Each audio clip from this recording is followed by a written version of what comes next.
Hello student, welcome to my channel Bengali টিউটারে তোমাদের সবাইকে স্বাগত। চলো আজকে তোমাদের ক্লাস 6-এর যে পাঠ্য চিরদিনের এই কবিতাটি, যেটা সুকান্ত ভট্টাচার্যের লেখা, সেটা নিয়ে আজকে আলোচনা করব। তাহলে আমি পুঙ্খানুপুঙ্খভাবে বিস্তারিতভাবে তোমাদের প্রত্যেকটা লাইন, প্রত্যেকটা ওয়ার্ডের মানে বলে দেব। তোমরা খাতা পেন্সিল নিয়ে আমার সঙ্গে চলে এসো। যারা এখনও পর্যন্ত সাবস্ক্রাইব করোনি আমার চ্যানেলটিকে, তারা তাড়াতাড়ি সাবস্ক্রাইব করে নাও, আর তাহলে পরবর্তী আপডেটগুলো তোমরা তাড়াতাড়ি পেয়ে যাবে। আর এই 6-এর আরও যে আমি ভিডিওগুলো করেছি, সেগুলো যারা দেখোনি, ডেসক্রিপশান বক্সে আমি লিঙ্ক দিয়ে দেবো, তাহলে তোমরা তাড়াতাড়ি দেখে নিতে পারবে। তো আর দেরি না করে তোমরা আমার সঙ্গে ক্লাসে জয়েন করো, এসো। চিরদিনের এই কবিতাটি যেটা আছে, সেই চিরদিনের কবিতাটির লেখককে কিশোর কবি সুকান্ত ভট্টাচার্য। তাহলে সুকান্ত ভট্টাচার্য সম্বন্ধে আমরা কয়েকটা কথা আগে জেনে নিই। চলো। সুকান্ত ভট্টাচার্য ছিলেন একজন কিশোর কবি। তিনি মাত্র 21 বছর বয়সে তিনি এই পৃথিবীর মায়া কাটিয়ে চলে যান। তাহলে এই কিশোর কবি, তার জন্য তাকে বলা হচ্ছে কিশোর কবি। তাহলে এই কিশোর কবি সুকান্ত ভট্টাচার্যের জন্ম হলো 1926 আর মৃত্যু হলো 1947। স্বাধীনতার সময়ে তিনি মারা যান। বাংলা সাহিত্যের অন্যতম প্রতিভাধর ও জনপ্রিয় কবি কিশোর কবি নামে পরিচিত। আমি বললাম কিশোর কবি বলা হয় সুকান্ত ভট্টাচার্যকে। তাহলে কিশোর কবি নামে কাকে বলা যায়, এই প্রশ্নটা যদি থাকে তোমরা অবশ্যই লিখতে পারবে যে সুকান্ত ভট্টাচার্য। বাংলা কবিতায় তার সাম্যবাদী প্রতিভার বিস্তার ঘটান তিনি, যে সব ঘটনাই সমান, এই সব চেতনার উন্মেষ ঘটান তিনি সুকান্ত ভট্টাচার্য। তার উল্লেখযোগ্য কাব্যগ্রন্থগুলির মধ্যে হলো ছাড়পত্র, ঘুম নেই, পূর্বাভাস, মিঠে কড়া। আর আমাদের এই পাঠ্য কবিতাটি চিরদিনের, এটা কোথা থেকে নেওয়া হয়েছে? ঘুম নেই। আমি এখানে আন্ডারলাইন করলাম, তোমরা অবশ্যই দেখো যে চিরদিনের কবিতাটি তার ঘুম নেই কাব্যগ্রন্থের অন্তর্গত। কাব্যগ্রন্থ পড়তে পারে তোমাদের এক কথায় MCQ ছিল 25 নাম্বারের, আর এখন তোমাদের 50 নাম্বার। তাহলে MCQ যেখান থেকে দিতে পারে, এটা দিয়ে দিলে, যেমন দেখো চিরদিনের কবিতাটি কোন কাব্যগ্রন্থ থেকে অন্তর্গত, যেগুলো 3টে নাম দিয়ে দিল, ঘুম নেই, পূর্বাভাস, মিঠে কড়া। তোমরা অবশ্যই লিখবে ঘুম নেই। ওকে, চলে এসো কবিতাটিতে। চিরদিনের কবিতাটি পড়তে চলে আসছি, তোমরা চলে এসো। এখানে বৃষ্টি মুখর লাজুক গায়ে এসে থেমে গেছে ব্যস্ত ঘড়ির কাঁটা। সবুজ মাঠেরা পথ দেয় পায়ে পায়ে, পথ নেই তবু এখানে যে পথ হাঁটা। এখানে বৃষ্টি মুখর মানে বৃষ্টি পতনের ধ্বনি, বৃষ্টি মুখর, বৃষ্টি পড়ছে, মুষলধারে বৃষ্টি পড়ছে, সেই বৃষ্টি পড়ার যে শব্দ, সেটাকে বলছে বৃষ্টি মুখর। লাজুক মানে লজ্জাবতী, গায়ে মানে গা। তাহলে এখানে একটা গ্রামকে লেখক এখানে একটা প্রাকৃতিক সৌন্দর্য গ্রামের যে দিয়েছেন, সেটা হলো দেখো গ্রামের প্রাকৃতিক পরিবেশ। বৃষ্টি মুখর, বৃষ্টি হচ্ছে, আর লাজুক লজ্জাবতী একটা মেয়ের মতো।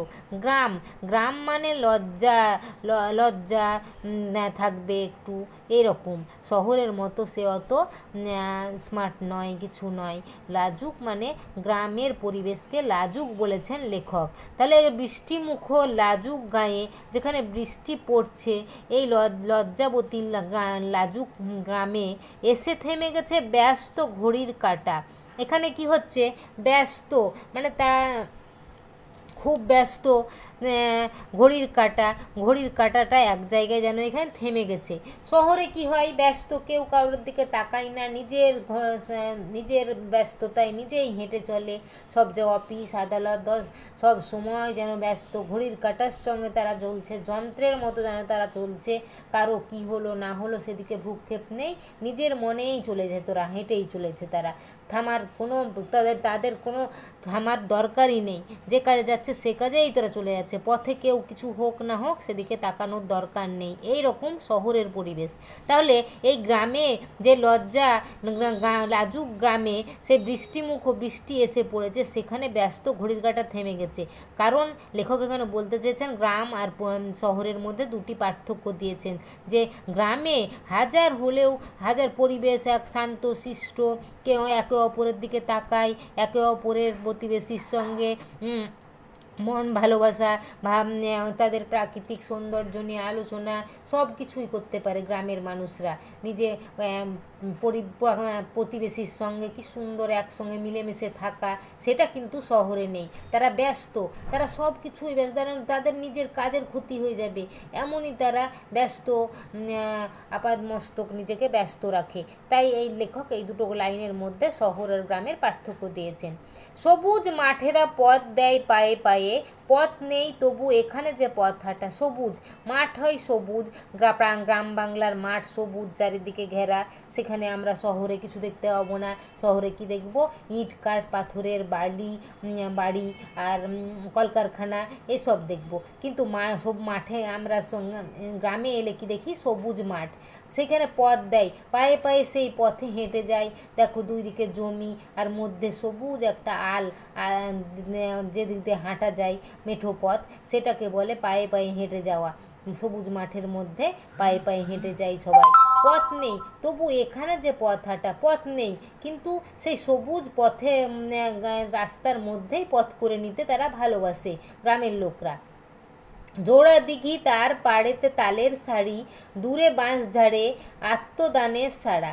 জোড়া দিঘি যেতে যেতে পথের ধারে ওই বৃষ্টিমুখর লাজুক গাঁয়ের পথে যদি হাঁটা যায়, তাহলে লেখক বলেছেন সেখানে দেখতে পাবো আমরা জোড়া দিঘি, মানে দুটো পরপর দিঘি, তাই ওখানটার নাম হয়েছে জোড়া দিঘি। দিঘি মানে নদীর মতো, পুকুরের থেকে একটু বড়, সেটাকে দিঘি বলে, দৈসিক হয়সি দিঘি। তার পাড়েতে, পাড় মানে তীরে, দিঘির তীরে, দিঘের পাড়ে, এক পাড় আর এক পাড় বলে না, সেই পাড়ে দিঘির তীরে তালের সারি আছে, তাল গাছের সারি সারি গাছ আছে, দাঁড়িয়ে আছে, তাই তালের সারি। দূরে বাঁশ ঝাড়ে, ওই জোড়া দিঘির পাড়ে যে তালের সারি আছে তার পাশে দূরে বাঁশ ঝাড় আছে, মানে অনেক বাঁশ গাছ আছে, তাই বাঁশ ঝাড় বলছে, একসঙ্গে অনেকগুলো আছে বাঁশ ঝাড়। আত্মদানের সাড়া, যেন তারা মনে হচ্ছে জোড়া দিঘি, তালের শাড়ি আর বাঁশ ঝাড় যেন একে অপরের জন্য তারা আত্মবলিদান দেবার জন্য তারা প্রস্তুত। সাড়া, জোড়া দিঘির কিছু হলে, তালের শাড়ির কিছু হলে, বাঁশ ঝাড়ের শাড়ির কিছু হলে, এই তিনজনই যে একে অপরের জন্য আত্মত্যাগ করতে তারা প্রস্তুত, আত্মদান তারা দিতে প্রস্তুত। যেমন গ্রামের মানুষেরা এর বিপদে ওর বিপদে সহজে সাড়া দেয়, কিন্তু শহরে সেটা দেখা যায় না। সেরকম গ্রামের মানুষের মতোই কিন্তু জোড়া দিঘি, তালের শাড়ি, দূরে বাঁশ ঝাড়, এগুলো একে অপরের জন্য তারা সব সময় নিজের প্রাণ দিতেও প্রস্তুত। পচা জল আর মশায় অহংকারী, নীরব এখানে অমর কিষান পাড়া। এখানে একটা কিষান বলে একটা পাড়া আছে, সেই পাড়াতে কি আছে? পচা জল, মশা অহংকারী, ও মশা মানে পচা জলে মশারা থাকছে, সেটা অহংকার করেও ঘুরে বেড়াচ্ছে মশা। আর নীরব, এখানে অমর কিষান পাড়া, নীরব হয়ে আছে সেই পাড়াটা, চুপচাপ শান্ত নিস্তব্ধ হয়ে আছে সেই কিষান পাড়া। এ গ্রামের পাশে মজা নদী 12 মাস, বর্ষায় আজ বিদ্রোহ করে বুঝি। এ গ্রামের পাশে একটা মজা নদী আছে, মানে যেখানে জল থাকে না, অনেকক্ষণ পর জল থাকে, অনেক দিন পর। খরার সময়, গ্রীষ্মের সময় তো জল থাকেই না, 12 মাস মজা নদী, সে নদীতে জলই থাকে না। কিন্তু বর্ষার সময় তার কেমন আমরা পরিবেশ দেখব? বিদ্রোহ করে, মানে বর্ষার জলে সে কানায় কানায় ভর্তি হয়ে যায় আর বিদ্রোহ করে, মনে হচ্ছে সে যুদ্ধ করবে, এখনই দুকুল ছাপিয়ে গ্রামকে ভাসিয়ে দেবে, তাই সে মনে মনে বিদ্রোহ করে। গোয়ালে পাঠায় ইশারা সবুজ গাছ, এ গ্রাম নতুন সবুজ ঘাগড়া পরে। গোয়ালে পাঠায়, গোয়ালে কি আছে?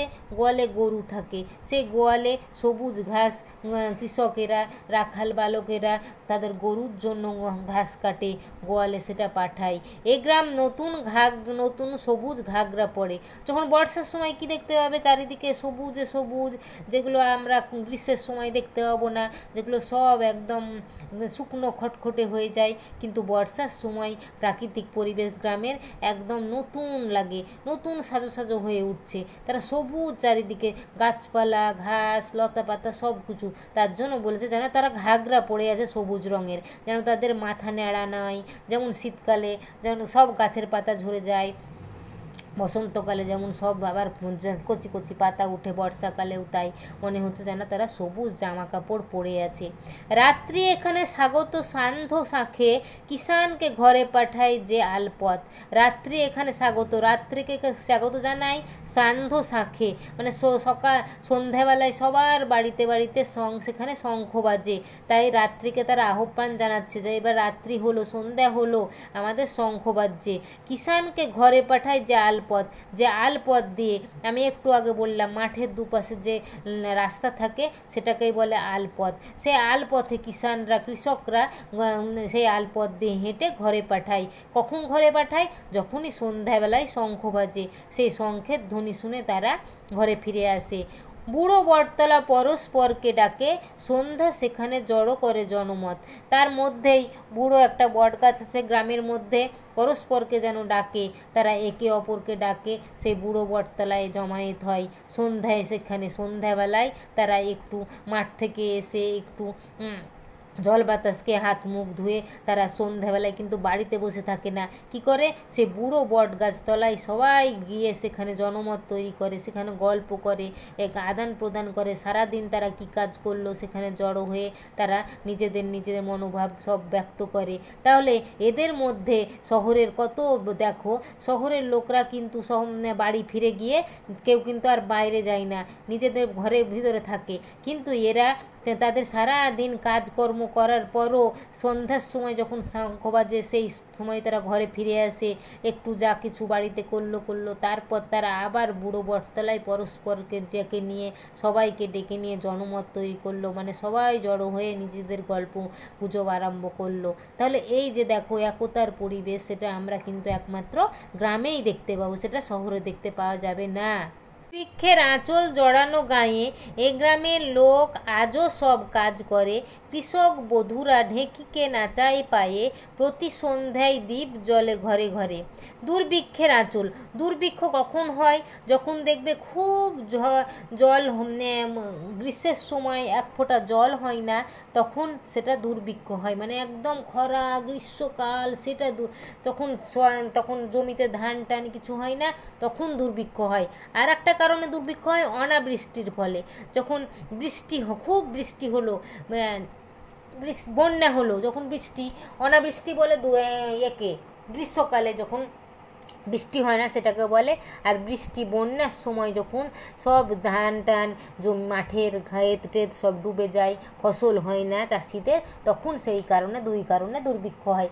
এক, খুব গরমের সময় দুর্ভিক্ষ হয়, দুই, বন্যার সময় দুর্ভিক্ষ হয়। তাহলে এই দুর্ভিক্ষর আঁচল জড়ানো গায়ে, এখানে যখন তখন দুর্ভিক্ষ হতে পারে। আঁচল জড়ানো মানে যে কোনো সময়, গ্রীষ্মকালেও যখন খুব বৃষ্টি না হয়, একদম চৌচির হয়ে যায়, মাঠঘাট সব ফেটে চৌচির হয়ে যায়, তখনও দুর্ভিক্ষ হতে পারে। আবার বন্যার সময়, বর্ষার সময় যখন সব কিছু ডুবে যায়, তখনও দুর্ভিক্ষ হতে পারে। তাহলে যে কোনো টাইমেই দুর্ভিক্ষ, এখানে আঁচল জড়ানো গায়ে। এ গ্রামের লোক আজও সব কাজ করে, তবুও এই গ্রামের লোকেরা সব কিছু কাজ করে, এই দুর্ভিক্ষ জেনেও তারা একে অপরের কাজে সাহায্য করে আর ভালোভাবে বেঁচে থাকে, তাই দুর্ভিক্ষ তাদের কিছু করতে পারে না। কৃষক বধূরা, কৃষকের বউরা কি করে? ঢেঁকিকে নাচায় পায়ে। আগেকার দিনে তো আর ধান এতে মিল ঘরে, তারপরে মেশিনে ছাঁটাই করা হতো না। এখন যেমন আমরা একদম বুঝতেই পারি না কৃষকরা কেমন করে ধান করছে, তার ধান থেকে চাল, আমরা চাল কিনি আর খেয়ে নিই, এটা আমাদের দেখার দরকার নাই যে ওরা কী করছে। কিন্তু ওরা রোদ বৃষ্টি জলে পুড়ে সেই ধান লাগাচ্ছে, ধান তুলে সেই ধানটাকে কি করে চাল করছে দেখো। কৃষকের বউরা ঢেঁকি দেখেছো, একদিকে পা দেয় আর একদিকে পা দিয়ে তাকে সামনে ধান রেখে দেয়, দিয়ে পা দিয়ে এদিকে ঢেঁকিতে পা নাচাই, মানে ঢেঁকিটাকে দোলাই, সেই ঢেঁকির চাপে ধানগুলো আস্তে আস্তে চাল হয়ে যায়। তাহলে কৃষকের বউরা সারা রাত ধরে ঢেঁকিকে নাচাতো সেই একটু চাল করার জন্য। তখনকার অবস্থা এরকমই ছিল। প্রতি সন্ধ্যায় দ্বীপ জ্বলে ঘরে ঘরে। আর কি হয়? প্রতি সন্ধ্যাবেলায় প্রত্যেক ঘরে ঘরে রাত্রি হলেই দাওয়ার অন্ধকারে ঠাকুমা গল্প শোনায় যে নাতনিকে। গ্রাম বাংলার একটাই এটা বৈশিষ্ট্য, তখনকার দিনে এখন কি করছে, হাতে হাতে মোবাইল, টিভি, রান্নার গল্প কিছু শোনেই না। আগেকার দিনে রাত্রি হলেই দাওয়ার অন্ধকারে, বারান্দার অন্ধকারে ঠাকুমা কী করে, তাদের নাতনিকে গল্প শোনায়। ঠাকুরমার ঝুলি, ঠাকুরদার ঝুলি, রাজা, ভূত, পেতনি, ব্রহ্মদত্তী, আরও সব অনেক গল্প, সাত রাজার ধন, মানিক, তারপরে কঙ্কাবতী, তোমরা ক্লাস 5-এ দেখেছো গল্পগুলো, সে কী রকম গল্প আছে, সব গল্পগুলোই ঠাকুমা তার নাতনিকে শোনায়। এটাই ছিল গ্রাম বাংলার প্রকৃতি। গ্রাম বাংলার সন্ধ্যা হলেই, রাত্রি হলেই তখন দাওয়াই অন্ধকারে, বারান্দার অন্ধকারে ঠাকুমারা যে যার নাতনিকে গল্প শোনাতো। কেমন করে সে আকালাতে গতবারে চলে গেল লোক দিশেহারা দিকে দিকে। কেমন করে আকাল, আকাল দুর্ভিক্ষ, আমি বললাম আকাল মানে দুর্ভিক্ষ। কেমন করে সেই দুর্ভিক্ষের সময় গতবারে মানে আগের বার চলে গেল লোক দিশেহারা হয়ে দিকে দিকে। সব লোক এই গ্রাম ছেড়ে চলে গেল অন্য গ্রামে। কেন না, এখানে আকাল হয়েছে, এখানে দুর্ভিক্ষ, খেতে পাচ্ছে না, কি করবে, তাই লোক দিশেহারা হয়ে যে যার দিকে যেদিকে ভালো ভালো পেল, গ্রামগঞ্জ যেদিকে খেতে পাবে সেদিকে চলে গেল। এখানে সকাল ঘোষিত পাখির গানে, কামার কুমোর তাঁতি তার কাজে জোটে, সারাটা দুপুর ক্ষেতের চাষির কানে একটা না আর বিচিত্র ধ্বনি ওঠে। এখানে সকালবেলায় কি হয়, ঘোষিত হয় পাখির গান। আমাদের সকালবেলা, এই গ্রাম বাংলার সকালবেলা, সকালটা কেমন করে আমরা জানতে পারি, পাখির গান, পাখি কিচিরমিচির করে গান গায়, তখন আমরা বুঝতে পারি যে সকাল হয়ে গেছে। আমাদেরকে এইখানে গ্রাম বাংলাতে আর শহরের মতো ঘড়ির অ্যালার্ম দিয়ে উঠতে হয় না, যে ঘড়িতে অ্যালার্ম দিব শব্দ হবে বলে আমরা উঠতে পারবো। এখানে আমরা পাখি গান করে তখনই সকালবেলায় আমরা উঠে যাই। লেখক সেটা বোঝাতে চেয়েছেন। কামার কুমোর, কামার, কামার মানে কর্মকার, হ্যাঁ, যে লোহাটাকে গলিয়ে, আগুনে গলিয়ে, তোমরা বিজ্ঞানে পড়েছো ক্লাস 5-এ, আগুনে গলিয়ে সেটা ধারালো অস্ত্র তৈরি করে। কুমোর যে মাটির হাঁড়ি তৈরি করে। তাঁতি যে তাঁত বনে, সুতো বনে কাপড় তৈরি করে, এগুলো। তাহলে কামার, কুমোর, তাঁতি এরা নিজের কাজে জোটে, এরা নিজের কাজ করে। সারাটা দুপুর ক্ষেতের চাষির কানে, সারাটা দুপুর খেতে চাষি কী করে, সে খেতে চাষ করে, একটা না আর বিচিত্র ধ্বনি ওঠে। তাহলে কামারের কাজ শব্দ হচ্ছে খটখট, কুমোরেরও তাই, তাঁতিও খটখট করে তাঁত বনে এই সব কাজ করে। দুপুরে সারা দুপুর চাষি খেতে কাজ করলো। এই যে শব্দগুলো, সেগুলো সারা একটা না বিচিত্র ধ্বনি ওঠে। মানে কুমোরের, কামারের, তাঁতির, চাষির কাজের যে একটা বিচিত্র ধ্বনি, সেটা গ্রাম বাংলায় গেলেই আমরা শুনতে পাবো। হঠাৎ সেদিন জল আনবার পথে কৃষক বধূ সে থমকে দাঁড়ায় পাশে, ঘোমটা তুলে সে দেখে নেয় কোনো মতে, সবুজ ফসলে সুবর্ণ যুগ আসে। হঠাৎ, হঠাৎ মনে হলো, লেখকের মনে হলো হঠাৎ সেদিন জল আনতে গেছিল কৃষক বধূ, কি করছে, সে থমকে দাঁড়ায় এবার পাশে, কি দেখছে সে, ঘোমটা তুলে। সে কৃষক বধূরা সাধারণত ঘোমটা দিয়ে হাঁটে, শহরের বউদের মতো না। সে কৃষক একটু লাজুক হয়, প্রথমে আমি বলেছি বৃষ্টিমুখর লাজুক গা, সেই লাজুক গাঁয়ের মতো লাজুক একটা কৃষক বধূ যে থাকে, সে জল আনতে গেছে মাথায় ঘোমটা দিয়ে। তখন সে কি করছে, একবার থমকে পাশে তাকালো, পাশে তাকিয়ে ঘোমটা তুলে সে মাথার ঘোমটাটা তুলে সে কি দেখছে, কোনো মতে একটু ফাঁক করে সে ঘোমটাটা তুলে দেখছে যে সবুজ ফসলে সুবর্ণ যুগ আসে। তাহলে আমাদের গ্রামেও আবার সবুজ ফসলে সুবর্ণ সোনার যুগ আসছে। তাই দুর্ভিক্ষ হলে কাউকে আমাদেরকে এই গ্রাম ছেড়ে চলে যেতে হবে না। এটাই লেখক বোঝাতে চেয়েছেন, যে চিরদিনের সবুজ গ্রাম, সবুজ ফসল আমাদের গ্রামে ছিল, সেটাই আবার ফিরে এসছে। তাই আমরা এই গ্রামেই চিরদিন থেকে যাব। সেটাই লেখক বোঝাতে চেয়েছেন এই কবিতার মাধ্যমে, যে চিরদিনের, চিরদিনের মানে চিরতর, যা চিরদিনের, কোনোদিন পুরাতন হয় না।